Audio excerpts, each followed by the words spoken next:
What's up, y'all? Out here at the range still doing some testing. Got another test lined up for you here. As you see, we got the jelly contraption. We're trying to fight some smog out here today, man. Canada's having a bunch of fires and it's coming all the way down here to Virginia. I think it's even all the way down as far as the North South Carolina. They're getting a lot of this smoke. So it's smoky and hazy out here, but we're getting the job done anyway. So as y'all can see, as usual, we got our jelly contraption set up. We got our chronograph. We got a couple of blocks of gel. Now, as you can see, this gel has been tested. There's a couple more tests. There's a 10mm and a 9mm. If y'all hadn't checked those out, I'll put links and stuff at the end of the video and up above. Go check those out. So should have enough room left. Hopefully we'll be able to use it again. I'm trying to get as much use as I can out of these things before I have to melt them down again, because if y'all hadn't seen the melting video, it's a time-consuming process for sure. But anyway, enough of the chit-chatting. We're going back to 9mm on this one, and we're changing up a little bit. This time we're going to use the good old Canik TP9SFx. Now this is a 5-inch barrel, so we ought to be getting some nice velocity and stuff out of this. So the Canik TP9SFx. And for some rounds today, what we got up here is we got the Remington Ultimate Defense, the Golden Sabers, the 124 grain jacketed hollow point. Now these are brass jacketed projectiles, as you can see. So the Golden Saber 124 Remingtons, fairly inexpensive round, and none of them right now are too inexpensive. And for our challenger here, we got the Elite Performance SIG V-Crowns, 124 grain as well. So these in normal times, these are more expensive than these, if I'm remembering correctly. It's hard to even remember now because stuff's so out of whack. But anyway, we're going to test these against these. So let me get y'all set up and we'll get started. Alright, y'all, if y'all new to these jelly tests that we do on the channel, first thing I do is chrono the different rounds that we're going to be testing. I do 2 shots and did an average of the 2 shots to see what kind of speeds we're looking at on it. So for now, we're going to do the SIG Elite Performance, the 124 grain V-Crown jacketed hollow point. So we'll do 2 shots and see what the average is on it. So here we go, out of the Canik TP9SFx.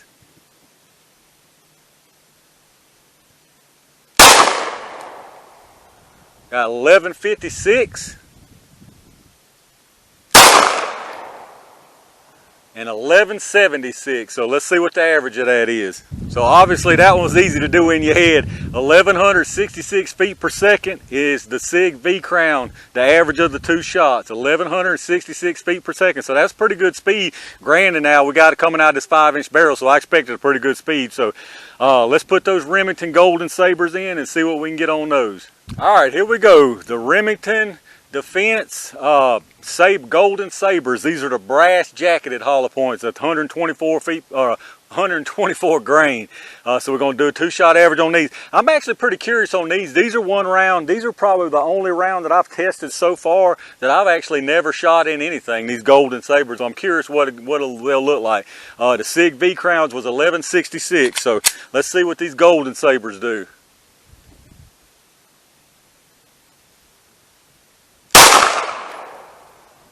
That one didn't read nothing.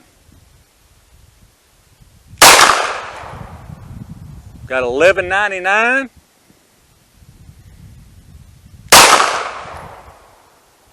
And 1194. So those are some fast little suckers right there. Let's check the average on it. So the average on the Golden Sabers was 1196 versus 1166 average on the V-Crown. So 1166 V-Crown, 1196 Golden Saber. So not much difference there. What, 30 FPS?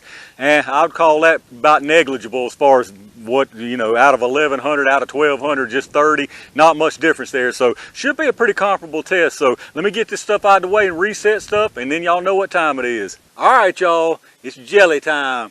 So first up, we're going to do the SIG Performance V-Crowns, 124 grain jacketed hollow point. I'm going to try to keep these over to the left. I hope I don't get in the center in them same channels. Y'all not going to be able to see it quite as good as normal because it's of the channels that's already there, kind of mixing in with it. But after we shoot them both, we'll go down there and check them out as always, and we'll see what's going on. So let's see what happens with the V-Crowns, y'all. I'm going to try to keep them left and out of those other tracks if I can. I think I went too left. I think it come out the side of the block there. All right, y'all, as y'all saw, that one went out to the left. I was trying to keep it to the left as far as I could and stay out of those channels and went too far left. So I turned the, switched the blocks around so we can make sure that's not blocking anything. It's getting a little sketchy here now with these tracks in it, but I think we still got enough room if I don't mess it up again. So let's see what we can do with this one. We'll try not to go too far left this time, but keep it far enough. Alright, I think that ought to be perfect right there. That should be a good shot where we can see what's going on.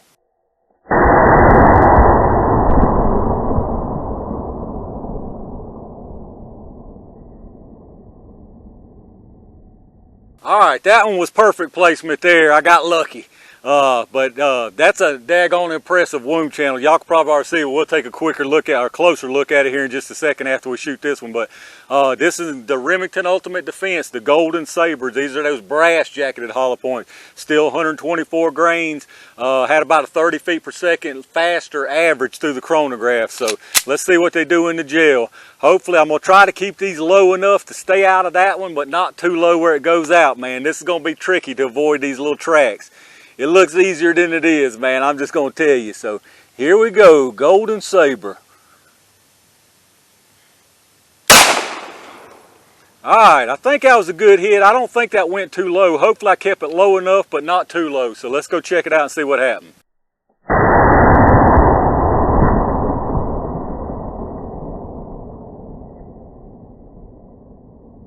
Alright, y'all, that worked out fairly decent. Not the absolute best, but that worked out decent enough. The SIG V-Crown is here, that big wound channel. There's no wound channel behind that, so that's not imposed over another one.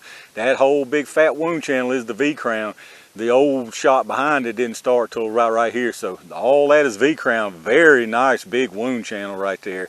And then on the bottom here is the Golden Saber. It starts right here, opens up a little bit right there, and then thins out and traces just right there and stops right there and remain completely in the gel. So there's no wound channel we're missing down at the bottom or anything like that. So it did stay in there just right, man. I tell you, I wanted to get a little bit higher, but that stayed in the block, so we can work with that. So again, V-Crown on the top and Golden Saber on the bottom. Now it's very obvious that this V-Crown did way more tissue damage here, way more. I mean, it's not even close, not even anywhere close. Way more damage here. The projectile stopped here, as you can see, started to tumble around. The Golden Saber stopped almost exactly in between the two blocks. It protruded a little bit into the second one, maybe a 1/4 inch to a 1/2 inch at the most. But there's the Golden Saber there. There's the V-Crown. As far as penetration, like I say, the Golden Saber stopped right after punching that second block. 16 1/4, you might can call it 16 1/2 on the Golden Saber. The V-Crown right there at 14 inches. So 14 inches on the V-Crown, 16 1/4, 16 1/2 on the Golden Saber. But there's just no comparison on the wound channel. I'll let y'all look from above too. You might be able to. It got kind of low, and it's where the block's a little messy on the bottom. It might be hard for y'all to see at that angle, so I'll give you a look overhead too. But it's I can just tell you it's way more damage on this V-Crown. But let me show you from above. All right, we're looking from above here on it now. You can see down in the bottom there is the Golden Saber on the left. This is the V-Crown. There's nothing else that V-Crown was on top of, so all of that is V-Crown. Like I say, Golden Saber left, V-Crown right. You can see it traces. The V-Crown stops there. The Golden Saber goes a little bit further, and boom, stops and protrudes just a little tiny bit into that second block. So you see Golden Saber again, V-Crown. But look at the wound channel. The wound channel, there's no comparison, especially early on. The V-Crown takes it by miles. Not even close. Not even close. I mean, all of this is V-Crown wound. There's nothing I got on top of as far as any old shots. All of that is V-Crown. That's one of the biggest wound channels I've seen on any round we've tested in any of the videos so far, to be honest with you guys. That's a big fat wound channel on that V-Crown. And you can see the Golden Saber. I mean, it did its job, don't get me wrong. Both of them would do the intended job, but there's no question about it. The V-Crown took the win on this one easily. So let me pull out the projectiles. We'll take a look at them. All right, y'all, let's have a look at these. I can tell you personally, this V-Crown takes it, no question about it. This V-Crown is over here on the left, the Golden Saber on the right. You can see the Golden Saber is made up of a lot of jacket. The diameter of these expanded out. This one's about 5/8 on this V-Crown, about a 1/16 of an inch bigger diameter on this Golden Saber, but it's mostly jacket. As you can see, it's where the jacket has just opened up further, and definitely not the lead. But this V-Crown reminds me a whole lot of the Federal HSTs. If y'all remember that test, go back and check that out if you hadn't. This thing looks almost exactly like the Federal HSTs. Maybe not quite as much opening up, but as far as the way it opens up and the jagged, the sharp edges on the crown of it, it reminds me a whole lot of the Federal HST. This, I'll be honest, this is an impressive looking little round right here. I'm glad to see this because I actually carry these V-Crowns a lot of the time, so I'm really glad to see this out of this V-Crown. Now granted, the Golden Saber would do the job, but I think there's no question. I don't think there's there's no debating which one is the better performing round here. I don't think there's any debate at all. Like I said, they would both probably do their intended purpose, but I don't think there's any debating which one performed better here. The V-Crown takes it for me. Let me know what y'all think though on that. All right, y'all, yet another jelly test in the books. This one went pretty good too. We had a little snafu, went out the left on that first shot, but I got a gimme on that one. Come on now.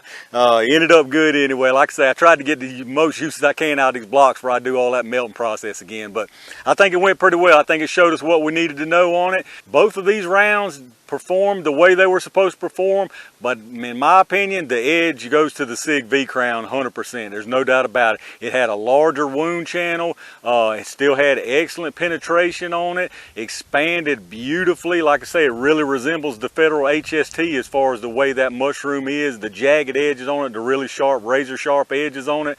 Really nice expanded round there, so I'm glad to see that because like I say, I do carry that in some of my stuff. So for me, it's definitely the V-Crown. Now, like I say, the Remington Ultimate Defense, I wouldn't discount that by any means. Now, if you carry that and that's what you can get, or it's way cheaper, I say it would still do its job most definitely. But I don't think there's really much debating by looking at what we're seeing here that the Federal, the SIG V-Crown takes it 100%. Like, y'all let me know what you think down below though. Do you use either one of these? Do you carry the V-Crowns? Have you carried these Ultimate Defense? Like I say, this is the first time I've ever shot these Ultimate Defenses at all. So it was interesting to see what was going on. From like I say, what we was seeing on that projectile, it seems like a lot of jacket and not so much lead, but I don't know, maybe that's just the way it's designed to open up. So y'all let me know if y'all got experience with them and what you think about these.